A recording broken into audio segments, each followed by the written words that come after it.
Everyone, thank you for coming to Scholars Share. Welcome. I hope everybody get a chance to get some food in the back. We got Qdoba today, so very exciting. So before we start, I want to direct everybody's attention to the Graduate College Scholars Share page. If you're interested to become a speaker for the Scholars Share event, feel free to go on this website, and there is a link to sign up at the very bottom of this page right here. So I would like to introduce today's moderator, Dr. Michael Ryan, who is an assistant teaching professor and associate department head of the graduate studies at the Civil, Architectural, and Environmental Engineering Department. He's also the advisor for the Graduate Student Association. So without further ado, I'm going to turn it over to Dr. Michael Ryan to get the event started. Okay, good afternoon, everyone. Welcome to April's edition of Scholarshare. We have three very interesting topics that will be discussed today. Maybe you can personally relate to one or two. I think we will have members in the audience relating to every single one of the topics that we have today. What I'm going to ask is that you reserve all questions until all three moderators are finished. Then what we will do is invite the presenters back onto stage, and you can ask questions then. Okay, so our first presenter is going to be Kathleen Rice. She is a master's student in the Drug Discovery and Development Program. Is this public health, correct?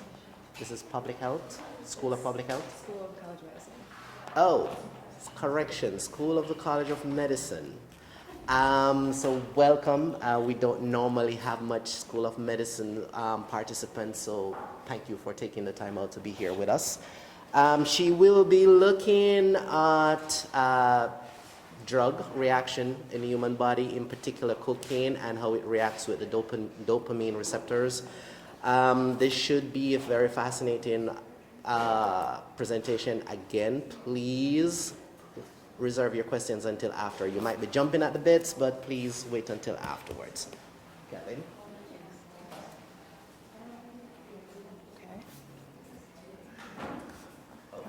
Okay.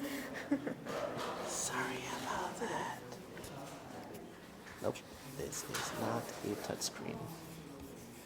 And where is it? There we go.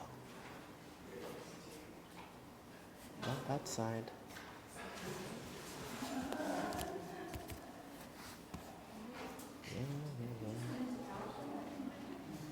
I'm trying to figure out which side I go to get this cursor. Oh, there we go. I think. May?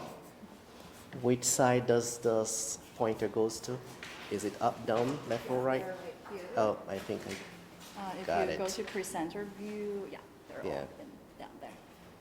Couldn't find the cursor on this part. Oh, okay. Okay, figure it out. Thank you, Dr. Ryan. Again, my name's Caitlin. I'm presenting allosteric modulation of the dopamine transporter, potential therapy for cocaine addiction. My mentor is Dr. Ole Mortensen. Our lab's over on the Center City campus. So cocaine use and abuse is not mutually exclusive to individual demographics, such as race, ethnicity, age, or socioeconomic class. So as seen pictured here from left to right, Sigmund Freud, Kate Moss, Angelina Jolie, and Whitney Houston have all abused and used cocaine. So with that being said, cocaine is one of the most highly abused drugs in the world. So you may ask, why would anyone start to take drugs like cocaine? Well, first, to feel good. Cocaine induces an intense feeling of euphoria after taking. And then also maybe to feel better. Cocaine use has been associated with mental health disorders, such as depression. So to get out of their low, they would want to go high, as well as to do better. So cocaine induces hyperactivity, leading to a higher awareness and a higher performance in day-to-day tasks. And lastly, for curiosity and social pressure. So this is everyone else is doing it, so you should do it too. Recently in New York Times, an article came out titled "Overshadowed by the Opioid Crisis, a Comeback by Cocaine." Some of the highlights from this article was that cocaine is currently the second killer of illicit drugs, in the US. It claims the lives of more African American communities more than heroin.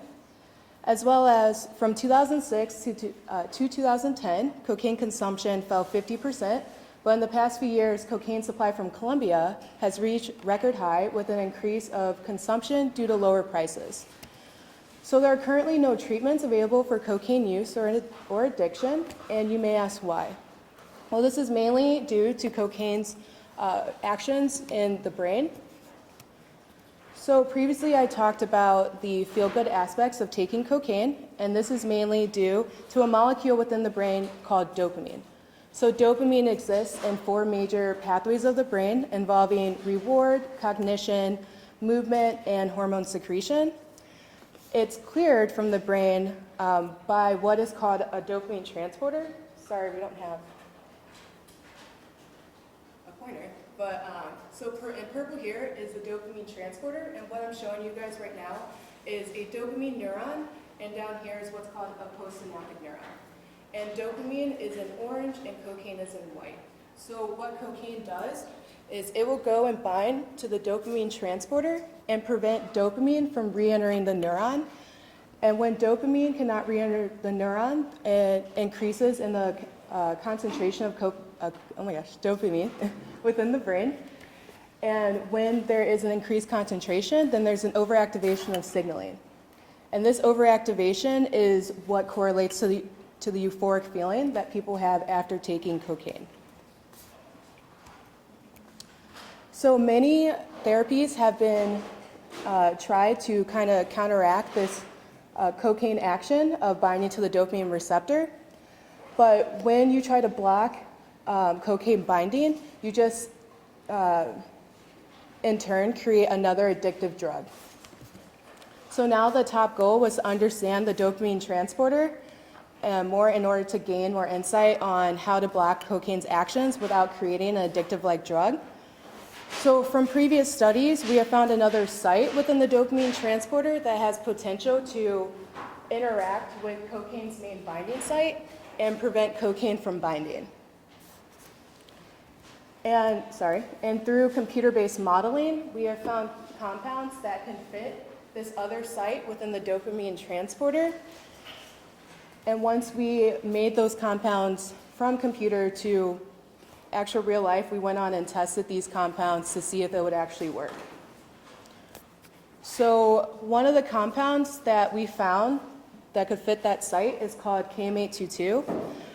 One of the experiments that we use, I won't go into too much detail about, but we use what's called biotinylation to help us determine where this compound actually is binding to within the dopamine transporter. Why we are doing that is because we want to make sure it actually is binding to this site and not in a different area of the dopamine transporter like where cocaine binds. So we use a molecule called biotin to help us sort of visualize what area of the dopamine transporter we are in. And when we looked back at computer-based modeling, there was specific amino acid residues within the dopamine transporter that tells us an idea of where this site is at. So we can take advantage of knowing the amino acids and target individual amino acids at that site and use this biotin molecule with reacting the compound to that site to see if the compound binds there. So you're going to have to trust me on this, but we did find that our compound does bind to that binding site. So after figuring where our compound binds in cells and testing whether or not our compound will have an effect on cocaine, we moved on to behavioral studies. So this is a Long Evans rat, and it's currently in one of the behavioral studies we do called locomotion. And what you can see on the rat's head, we call a cap. And with that cap, we implant a cannula into the head of the rat so we can deliver our experimental drug into the rat's brain. So before I mentioned that cocaine induces hyperactivity, in order for us to track this hyperactivity in animals, we do it in this locomotor assay. So when an animal is given cocaine, they like to run around like crazy. So then we'll use this box to basically monitor that, and we have a program that will correlate that to distance traveled.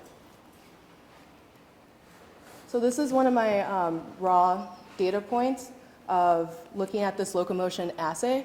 So at the top, it says Long Evans Rat 390. We don't really have creative names, so we just give them numbers.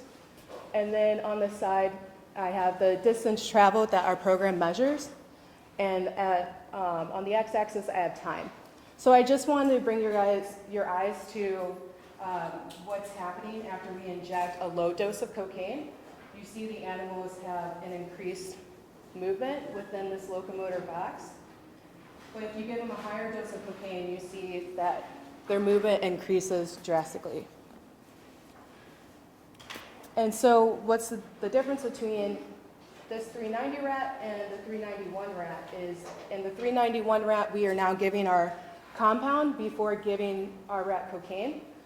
So right here at this time point, we give our compound, and about 20 minutes later, we give the rat an injection of cocaine. And you can see from without our compound from this rat and with our compound from this rat, there is a drastic difference in how much that rat moves. And then when we give a higher dose of cocaine, you see that there is almost a decrease in the amount of movement that our rat does compared to the rat that did not get our compound. So I just wanted to let you guys know the goals and challenges before I wrap up with this project. So first, our goals was to show our compound and its analogs, which are just derivatives of the main compound, and how we wanted to look how they interact with a different site of the dopamine transporter compared to cocaine. We also wanted to show the efficacy of our compound and its analogs in various in vivo behavioral experiments, like the one I showed you, the locomotor assay, that mimic cocaine-induced reward sensation and hyperactivity. We also have another assay that we're currently working on that looks at the rewarding effects of cocaine. It's called cocaine conditioned place preference, in which we can get a rat to associate a rewarding drug with a particular environment. And we're finding out that our compound actually stops the association of the rewarding drug to that environment. Some challenges that we have had is just trying to get our drug into the brain. We just have this unknown compound, and if you have worked with various compounds and trying to get them into an animal, then there's this barrier called the blood-brain barrier, and if you give that systematically, then a drug will not, and a drug isn't prepared to cross the blood-brain barrier, then it will not go into the brain. So that's why we implanted the cannula in order to deliver our drug straight into the brain. And then we're also working with an unknown compound, so we didn't know what to expect from working in cell lines to translating into animal models. The compound can work in one and not the other, so we did not know if it would actually work in our animal models. So, yeah, that's all I have for you guys. Thank you so much.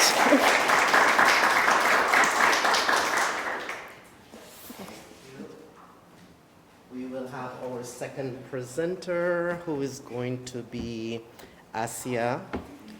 So Asia Sarichiva, I hope I'm pronouncing your name correctly, is a PhD student in material science and engineering. She will be looking at 3D material, in particular enzymes, correct? No.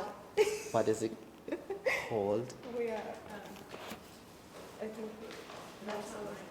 Oh, really? That's Oh. what was listed in your bio. Oh, really? You're looking at No. 2D materials? 2D materials, yeah. Yes, Oh. right, 2D materials. Oh, okay. Yes. Okay. You said 3D, but it's okay. No, sorry. So it's 2D materials that we'll be looking at, and she'll be looking at their functionality from as antennas and RFD devices. So without further ado, I will have Asia present. Thank you. Well, let me see if I can put your Oh, I presentation. think I That's got yours. it. Oh my God. Okay. Yeah. Awesome.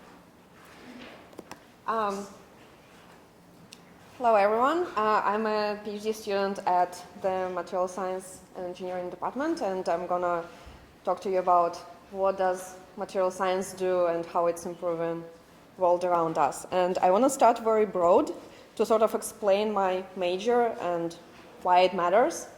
The ultimate goal of engineers is to make the world a better place, right? But also to make the devices and concept around us more efficient and more productive.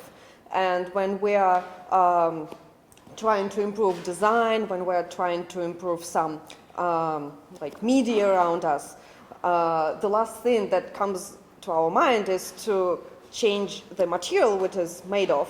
So when we're out of ideas how to improve a device, just change the material. That's what we're doing.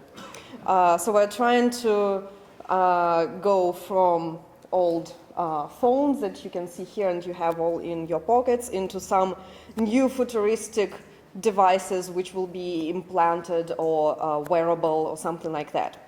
In order to make that, we need to think about, okay, we need new materials for that and we need to make new components out of those new materials. And if you will look at the literature, we are going fast and forward with energy storage devices. There have been some new flexible and transparent energy storage devices made of usually 2D materials, where your cathode and anode, which used to be bulk metal, now is flexible. As well as some touch screen devices, pressure sensors or some kind of sensors also has been developed and made of 2D materials. However, what stays still a question is, what about antennas, the device which enables communication, which makes this thing that you've heard about, Internet of Things, where there is a cloud and you can communicate with all of your devices and sort of synchronize it. So what about that? And that's what our lab was trying to investigate and to make it out of also new 2D material to make it thinner, faster, better, and transparent. And sort of the question that every material scientist is asking themselves is, okay, what is the properties of the material that we are looking for? And our material should be conductive. And also, since we're aiming high, right, we want everyone to use it, we want it to be easy processable and very accessible and not toxic. So all of this luckily was discovered here at Drexel in 2011. This material is called MXene. You've all heard about graphene, a single molecule sheet of carbon. MXene is also a molecular thin sheet-like material, but it is conductive, therefore you can make circuits out of it. Also, it is dispersible in water, then you can take just a water solution and deposit it on any substrate that you would like. So it is very tailorable and easy processable. And what we are doing in our lab, we are making it via chemical process where we have this gray powder. We put it into mixture of acids and we call it etching.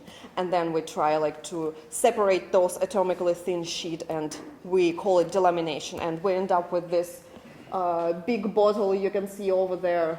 That's a single atomic sheets dispersed in water.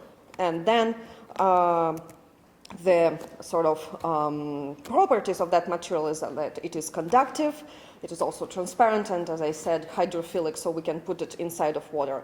And this material, MXene, was found in a lot of applications, such as EMI shielding for your phone to be protected from radiation, as well as gas sensors, and the most probably main application is energy storage or supercapacitors that our lab is focusing. But coming back to our antennas that I started with, I sort of want to show you one of the main processes that is done in our lab is the way how to deposit that material, and this is called spray coating.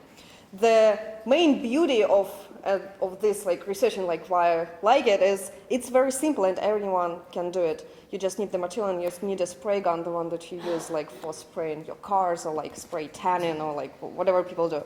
Right, and with this spraying technique, you're able to make a very wide range of thicknesses of that material. It could be from several hundred nanometers, which is, you know, like 1 nanometer is like it's thousands times thinner than human hair, so it is very, very thin, and at that point it's actually transparent.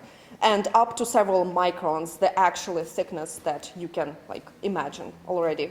So it's very, very tailorable process. And it's also the process that can vary not only thickness but the size of the device.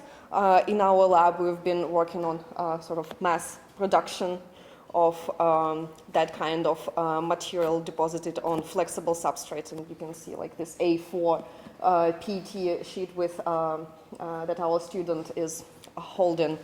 And the transparency of the device with thickness about 60 nanometers will be about 50%. So you can see through it, which is pretty great. And even at that low thickness, we still can assemble our antennas. And this is a little bit heavy with engineering and like material science, but I will try to explain it in the very simple terms. Whenever we have an antenna and we want to test it and see, okay, is it good or is it bad, the first what we need to check is the antenna communicating with our radio frequency in the same, as we call, language. So when I say language, I mean the characteristics, which is called impedance, should be matching between antennas and your signal. And that's what we're checking. And we checked all our antennas from 60 nanometers and several microns, and they were all communicating in the same language, which gives us an opportunity to use it. So the reason why it was very exciting for us is because if you would look at all the materials that has been used for antennas in general, you can sort of divide them into classes as like nanomaterials, which could be carbon, or polymers, which like would be like other class of materials, and bulk metals. And mostly we're using bulk metals because it's conductive. And this is also some pictures of other antennas from other research groups which are made of different materials. Some of them you can see also at Drexel by Dr. Kapil Dandakar's group were made out of this polymer. But if you would look at performance versus thickness, there is a weird thing happening with Maxine. It performs great at low thickness. And this is actually not, like, it is very surprising for us because in bulk metals, there is such thing as skin depth. Skin depth is a minimal thickness that would carry a frequency, a certain frequency, like, for example, gigahertz. That's where all of our communication is done. So, and this thickness, skin depth, is actually about 1 micron for copper. So all the copper antennas are usually 3 microns. We gotta go a little bit higher than that thickness. With Maxine, like according to our calculations, it would be 100 micron. But our 100 nanometer antenna is still working. So that leaves us with a question which is still investigating in our lab. So it's like this scientific mystery that we're trying to solve. But coming back to engineering, since we checked that our antennas are communicating with the same language, so then we got to go and test in a real life our devices. And the real life testing is done in this anechoic chamber that you see. It's me, little person, standing in this gigantic anechoic chamber in Korea, South Korea. And that is anechoic chamber. And the way how it works, it's basically a Faraday cage. So no signal is coming in and no signal is coming out. Whatever is preserved in anechoic chamber, that's the only signal that is tested. So we can test our pure behavior of Maxine. Why is it important? You don't notice, but actually the signals are all around us. So it is so hard to eliminate this like real behavior of our antenna, because the antennas are everywhere, even here.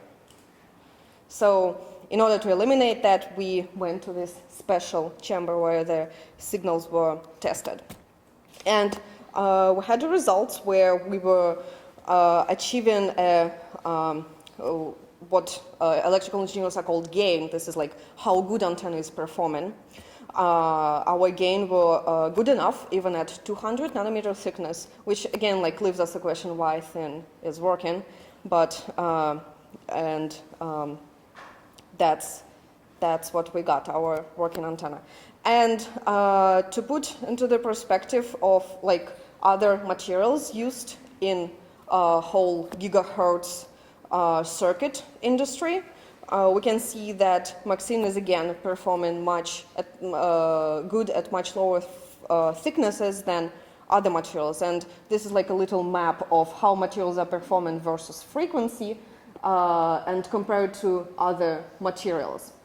Also, just to put you in the perspective, so the gigahertz region is usually used for communication, right? And our Wi-Fi frequency is 2.4 gigahertz, as well as our Bluetooth frequency.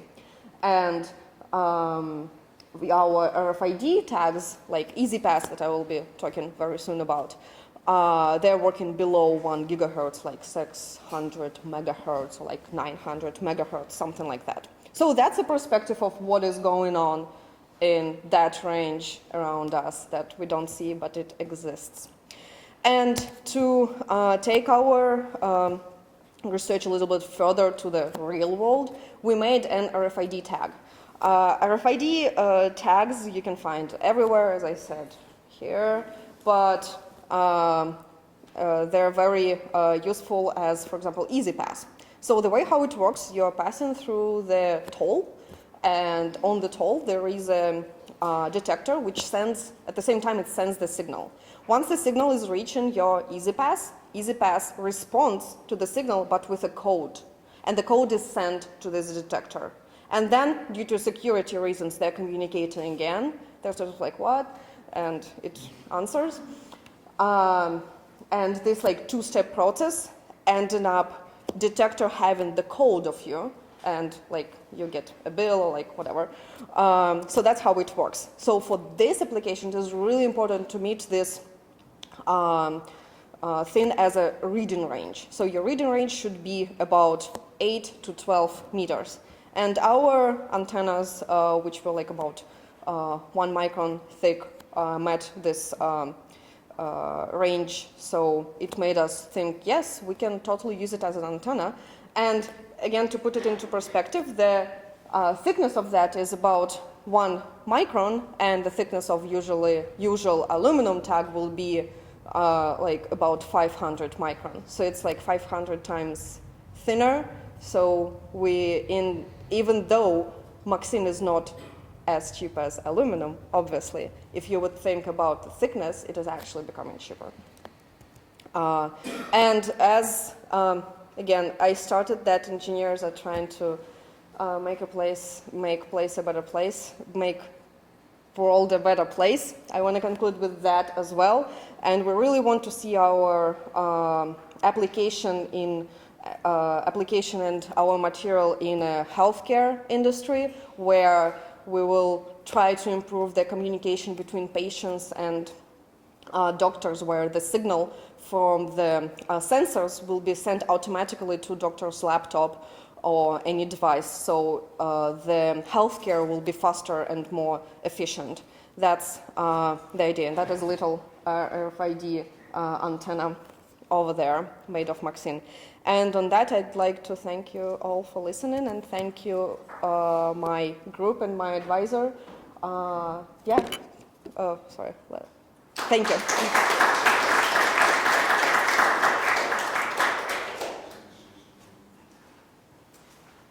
And finally, we will have our third presenter. Her name is Christine Call. She will be delving into the topic of obesity and pretty much how behavior impacts obesity, whether you're thinking your exercise well enough or not and things just not working, which might be dear to a lot of us inside here today. Without further ado, I will have Christine. Let me see. Is this no? Yep, This that's it. one? Yep. Thank you. Yeah, sure. All right. Hi, everyone. So I'm in the clinical psychology program here at Drexel, and I'm specializing in health psychology specifically. And I'll be talking about some results from my master's thesis. My talk is titled "When Physical Activity Isn't Enough: Correlates of Weight Gain in Active Young Adults." So just as a little bit of background, many of you probably know that America is in the midst of an obesity epidemic. So about 70% of Americans are in the overweight or obese range, and this is pretty concerning because obesity is related with tons of negative health consequences. So things like type 2 diabetes, cardiovascular disease, some cancers, and earlier death. And young adults, unfortunately, are actually at very high risk for excess weight gain. So on average, young adults ages about 18 to 30 are gaining 1 to 2 pounds per year, which might not seem like a ton, but that's just the average. Some young adults are gaining much more. And even if we're just looking at the average, that ends up equating to a weight gain of over 18 pounds across adulthood. So a lot of adults who start off in the normal weight range during young adulthood are transitioning into the overweight or obese range. You can see this graph here, so men on the left, women on the right. This is change in BMI over time. It's not super pronounced in this particular study, but we see it even more so in other studies where the curve is a bit steeper in the young adult years. So obviously this means that weight gain prevention is very important. Unfortunately, most prevention efforts, especially in young adults, fail. And why might that be? So a major reason is that we just don't have a very good understanding of the factors that contribute to weight stability. And this includes modifiable behavioral factors, so behaviors that we can change. We just don't really have a great sense of how those are working in weight gain prevention. One of these modifiable behavioral factors is physical activity. So physical activity is a primary component of most obesity prevention efforts. And we know that it is super helpful. Physical activity is very important for health, and it also does have weight benefits. But recent research is showing that physical activity is less protective against weight gain than we would expect, and that there's a lot of variability in the weight response to physical activity. So people that are performing the same level of physical activity might have very different weight changes over time. And there has been a lot of research looking at young adults who have low levels of physical activity, trying to get them to engage in more physical activity. There's also been research kind of looking at a spectrum of people, but there really hasn't been research that's looking specifically at young adults who are engaging in the national recommendation for physical activity. And studying this group gives us an opportunity to see within a group of people who are already engaging in the amount of activity that we recommend, what is contributing to weight gain. And if we think about that question, we can sort of come to the energy balance equation, which many of you are probably familiar with. This is the equation that kind of predicts what happens with our weight. So if you think about energy intake, that's the food that you're consuming, the beverages that you're consuming. Energy expenditure is what your body's doing just to keep itself alive, so breathing expends calories. It's also any lifestyle activity like standing, walking from place to place, and then exercise. When those two things are equal, you should have weight stability. When your energy intake, what you're consuming, is higher than what you're burning, you are likely gaining weight, and then vice versa. When you're expending more energy than you're taking in, you're likely losing weight. So if we think about young adults who are already active, it's likely that there are other behavioral or psychological factors that are contributing to increased energy intake if they're gaining weight. So they might be quite active, but they might also be consuming more than other active young adults, or decreased energy expenditure despite exercise. So it's possible that you can be exercising, but when you're not exercising, you can be very sedentary compared to someone else who has sort of a generally active lifestyle and is exercising. So the aims of my study were to, in a sample of young adults who were already meeting physical activity recommendations, identify associations between weight change over the past 3 years, and eating behaviors, physical activity behaviors, and eating-related psychological factors. And I'll talk a little bit about specifically which of those things I looked at. So as far as method, there were 69 participants in my study. We recruited more than that, but this was the number that ended up actually meeting the national physical activity recommendations based on an activity tracker that they had to wear for a week. So for inclusion, participants had to be young adults, age 21 to 30. They had to self-report that their BMI was in the normal weight range throughout adulthood. And their self-reported physical activity over the past 3 years had to be at least at the National Physical Activity Recommendation. And that is 150 minutes per week of moderate to vigorous physical activity. At the time that I was collecting data, that also had to be done in chunks of at least 10 minutes at a time. That requirement is no longer part of the National Physical Activity Recommendation, but for the purpose of this study, it had to be bouted in 10-minute chunks. In terms of actual baseline characteristics, so people did come in for an in-person visit. We measured their height and weight. BMI was about 22, which is right in the normal weight range.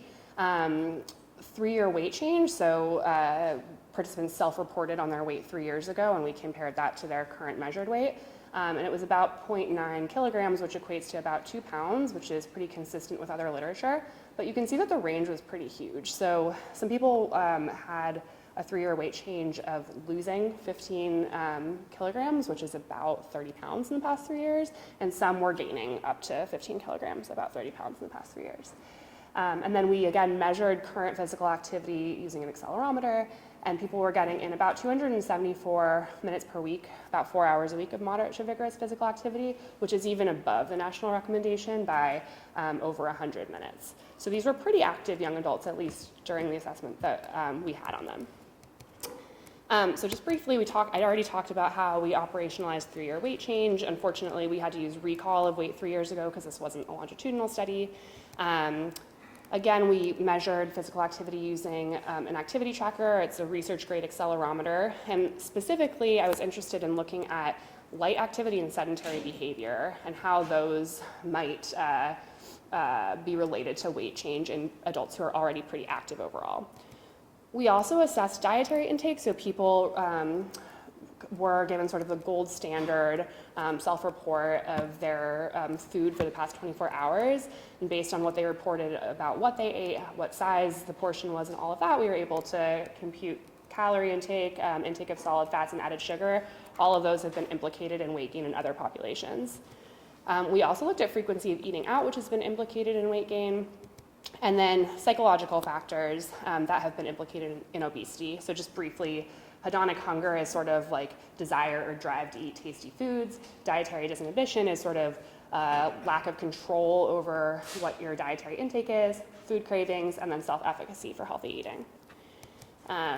And I ran OLS multivariate regression analyses that controlled for BMI 3 years ago because that was a significant predictor of weight gain. Individuals who had a lower BMI 3 years ago were more likely to gain weight, which is sort of not surprising. They had more room to change. But as you'll see in my results, I'm presenting everything categorically just for descriptive purposes. So my sample was about 24 years old. A little over half were women. And you can see a little over half were white, about a third were Asian, and then a very small minority were Black or more than one race. So going through aims, my first aim was to look at eating behaviors and whether eating behaviors were related to weight change in this sample of active young adults. So I had looked at calorie intake, intake of solid fats and added sugars, and then frequency of eating out. Interestingly, the only thing that was related to weight change was frequency of eating out. So greater frequency of eating out predicted greater weight change. And you can see here when we split it, so orange is people who had a higher weight change over the past 3 years. They are gaining more weight, and that's a median split. So this is people that were over about 0.9 kilograms compared to the blue, which is people with a lower 3-year weight change, so under about 0.9 kilograms. People with a higher weight change are eating out about 23% of their meals, which is about 5 meals a week. People with low weight change are eating out about 16% of their meals, so still a substantial amount, but that's about 3 meals per week. And there were no other relationships between calorie intake, solid fat intake, added sugar intake, which I'll talk about in the end. Looking at psychological factors, I'm sorry, that looks like it's coming up a little strangely here, but we actually got the opposite results that I would have expected. So again, we have the orange is people that gained more weight, blue is people who gained less weight. And interestingly, things like hedonic hunger and food cravings at trend level were higher in people who gained less weight. Self-efficacy for healthy eating was also higher in people who gained less weight. When I did some follow-up analyses, it turned out that this was really driven actually by people who were losing weight. So people who lost weight over the last 3 years were really the ones that had this like higher drive to eat tasty foods, lower self-efficacy for eating, and higher food cravings, which I will also talk about in the discussion because it's kind of counterintuitive. In terms of physical activity, I looked at light physical activity and sedentary behavior. This is not that exciting because there was no relationship between these physical activity behaviors and weight change over the past 3 years. And you can see here that on average, the sample was getting in about 2 hours, it's in minutes here, but about 2 hours of light physical activity per day and about 12 hours of sedentary behavior per day, which is pretty consistent with what we see in the research, but might be surprising to people because it's a lot of sedentary behavior. Okay, so what does this all mean? So for eating behaviors, just to recap, we saw that frequency of eating out was related to weight gain, and that's very consistent with prior research showing that people that are in the obese or overweight range are typically eating out more often. But none of the other behaviors were related to weight change, which is kind of confusing because you would expect that calorie intake, for example, would be. So what we sort of speculate is going on is that frequency of eating out might be much easier for this population to report on. We know already that self-reporting food intake is pretty challenging for people. Like if you're asked to recall exactly what you ate yesterday and you have to think about the size of it and exactly what kinds of ingredients were in it and like was that low fat or 2% milk, it's hard to do. But being able to tell someone about how often you eat out per week might be much easier, so it could be a good proxy for sort of diet in general. And because of that, it might be a really useful target for obesity prevention in normal weight active young adults. It could be easy to sort of send the public health message that eating out is one thing that young adults, even if they're active, should be careful about. And this is especially the case because there's been research that shows that eating out increases in young adulthood. So it might be a really key time to target this. With psychological factors, again, the direction of findings was opposite of the hypothesis. So greater hedonic hunger, or that drive for tasty foods, greater food cravings at trend level, and lower self-efficacy for healthy eating were associated with greater weight loss rather than weight gain. This might actually not be that surprising because there has been some research that shows that weight loss increases factors that then promote weight regain. So that could be what we are seeing here. It doesn't, unfortunately, give us too much good information, though, about weight stability and how psychological factors interact with that. It's also possible that people who are losing weight are just much more aware of these psychological factors, and that actually helps them lose weight, but then they're reporting them at higher levels than other people. And then, again, brief 3-year time frame and only one assessment point might have contributed. For physical activity, light activity and sedentary behavior were not related to weight change. And that is consistent with some research that suggests that moderate to vigorous physical activity does have a greater influence over weight gain prevention than light activities. And in a sample of young adults who are already meeting that national guideline, it might be that other physical activity behaviors just don't have as much room to impact weight trajectory. So this study sort of provided a preliminary investigation into factors that are associated with weight change in active young adults. There really haven't been other studies that look specifically at this population, which might be problematic just because people who are really active might think they don't have to really think about these other things because they're already taking care of their health in this way. But we want to make sure that we're kind of figuring out what other health behaviors are really important for them to pay attention to. There are some limitations. So I just recruited a sample of active young adults. There was no control of individuals who are inactive for feasibility reasons, but that might be useful to have. This was self-report and retrospective, which there is some data to show that people are pretty able to report on their weight history, but it's still not as, we can't be as confident in it as if this was a longitudinal study with weight measured in person. So in terms of take-homes, in order for us to develop helpful interventions for weight gain prevention in this population, we really need to understand the factors that are associated with weight change. And to do that, we really need to be looking at multiple behaviors, beliefs, attitudes all together. So not just looking at physical activity over here and eating over here. It's really important to understand how all of these things are interacting with each other. Longitudinal research is also really needed and unfortunately not done as frequently because it's expensive and hard to keep people in the study and all of that. And we also really need to be studying a diverse group of individuals. So a lot of the research that's out there is limited by demographic, lack of diversity in demographics, and also in terms of behavior. So just looking at people, for example, with low activity or really unhealthy behaviors to start with, but we should sort of be looking across the spectrum. And thank you to my thesis committee, my advisor Megan Butrin, Evan Foreman, who's also at Drexel, and then Jessica Unick at Brown, and my lab and study participants. Thank you.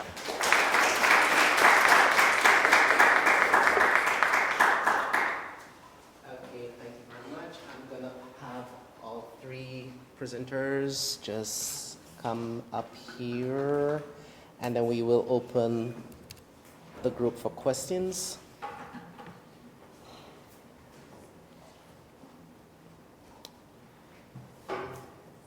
Okay, who wants to start the ball rolling, so to speak? Yes, question. Yeah, I like the presentation. I think you may have undersold a little bit the value of your study, in the sense that it's a hard study, and self-reporting is notoriously inaccurate. But identifying the psychological factors that are associated with weight loss, right, are things that, rather than focusing on prevention and gain, facilitation of weight loss is just as important when people decide for themselves. So that's something that could be emphasized. Yeah, that's a really good point. Yeah, thanks for bringing that up. And yes, you're right. Weight loss is even more challenging than weight gain prevention, so it's very important. Any other questions? Yes. I have a question for Axia. You mentioned that you think like the future of your antennas would be like healthcare would be a really good application. Do you guys have like plans to move in that direction, or do you have like what you would recommend as like a starting point for like other researchers that were planning to like, take those antennas in like a medical direction? Yeah, so that's when I'm saying like we want to see it as in healthcare, it's more like what we want to do, but what we do not necessarily the same, simply because for that particular thing to incorporate it into hospitals, we need a new system, which is developed by electrical engineers, which is developed by system engineers. So in proposals, I'm sure we will be pushing that, but in order to achieve that, we want to have a team of other engineers as well to make the system better. Yeah. Yes. Yeah, I have a question for Asia. So when you were exploring the S11 parameter, did you take into consideration what your maximum power or your optimal power would be for this antenna? Did you were able to like find a specific value for that, or were you just trying to characterize exactly that the antenna was able to have a low reflection at the 2.4 gigahertz? Yeah, so the power that we were sending is the same always, and yeah, we were like just checking the reflection being low at this particular frequency. So we kept the power parameter the same all the time.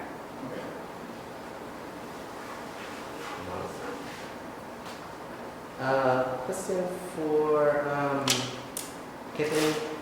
You indicated that you were injecting straight to the brain.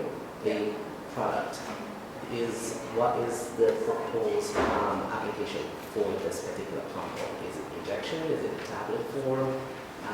Could you elaborate on that? Yeah, that's actually a great question. So I think I touched a little bit on translation. So if we're trying to go from animals to humans, one thing we would have to do is optimize the compound in order to try to deliver, in order for humans to actually take it.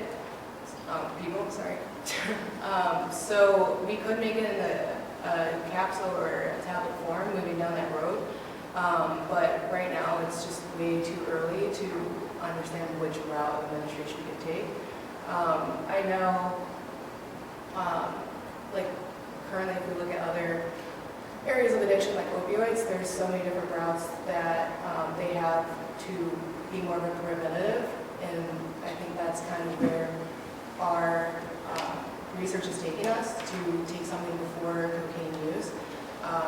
So that could be something to keep in mind too, of how other researchers are focusing in other areas to try to see if we can use the same thing.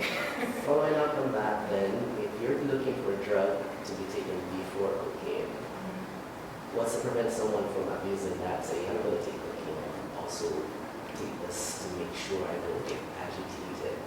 Is that something that is also maybe looked at as a prevention as well? Or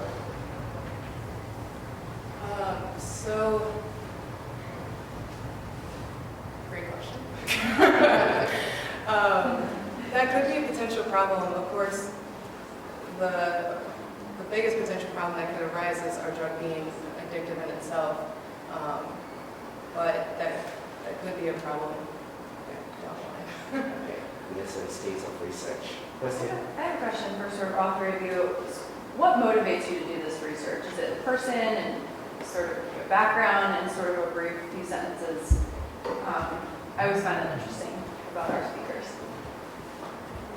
Sure, okay. So I got interested in addiction research in my undergrad. I had this wonderful professor who had a background in working in alcohol addiction, as well as her brother abused alcohol. And she just had this passion every single time she gave us a lecture, and I was just so captivated by every single lecture.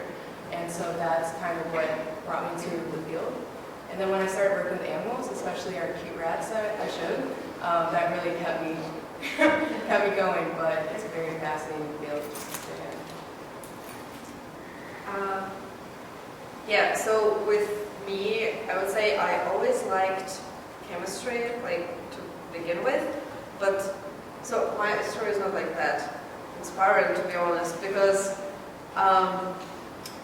my teacher in high school told me that I will never be able to get into university on material science program, and I just did. That's very inspiring. So it's literally just to prove that I can. Nice. Yeah, but then I enjoyed it, and I like this, like I started the presentation, like when all the engineering routes are failing, just like change the material, made it so like something else. So yeah, I like this.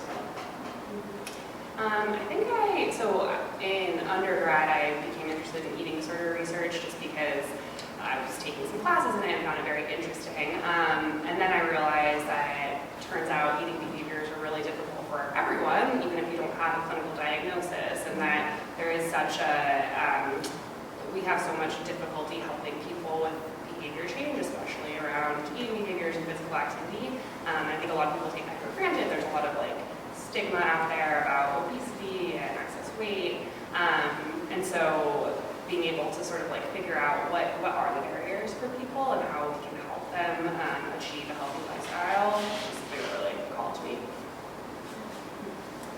Any other questions from the audience? I have a question about the material you're using. I mean, is it the kind of material that can be used effectively, efficiently in things like smartphones? I mean, is the advantage in terms of size and weight significant enough? Yeah, so that's what we are aiming for. The real advantage is both size and weight, beginning with size, because now we can make materials atomically thin, and it decreases size drastically, and also because of that, weight also decreases. And even compared with bulk metals, our properties are the same, but our density is much lower. So yeah, that's something.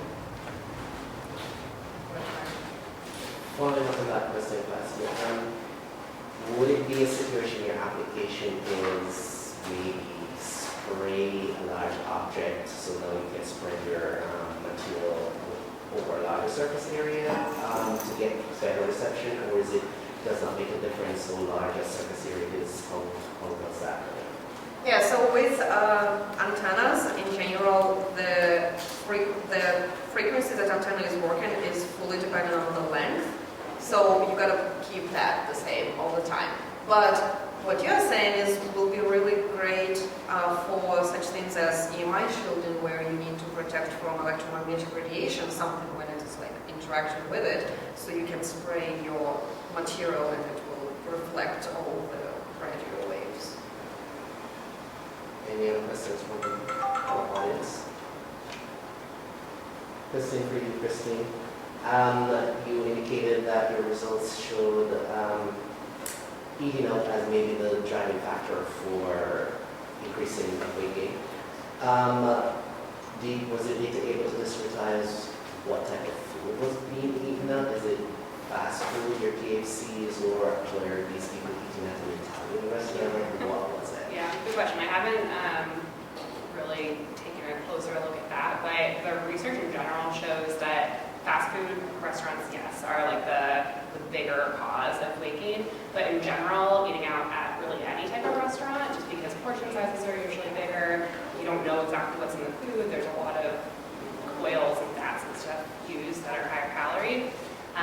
So even those types of restaurants seem to be predictive of weight gain. And the jury's still out on like fast casual places that are supposed to be healthy, like Sweet Green and stuff like that. Even those actually sometimes have higher calories than people sort of anticipate. Did you find any maybe links towards ethnicity that may also be, because I've seen people with one ethnicity does not make a difference what they eat, they still remain skinny and others. Yeah, that's a good question. So I think I was underpowered to really look at differences in ethnicity. It's something I wanted to look at. I did have a pretty large subset of my sample was Asian, and there is some literature that shows that the same medical consequences that people of other races have at a BMI that's in the obese range actually happen for Asian individuals at a lower BMI a lot of the time. So even if they might appear to be at a healthy weight based on those cutoffs, they might still be at risk. So that, yeah, that's kind of like an emerging area that people are starting to look at, and there are new recommendations kind of based on ethnicity of how we should be thinking about like obesity and risk factors.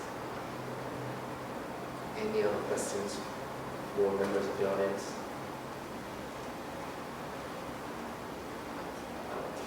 Okay, I guess we can basically say, okay, thank you very, very, very much for our presenters. And can we get another round of applause? I want to present these certificates to the presenters today so they can get for your time.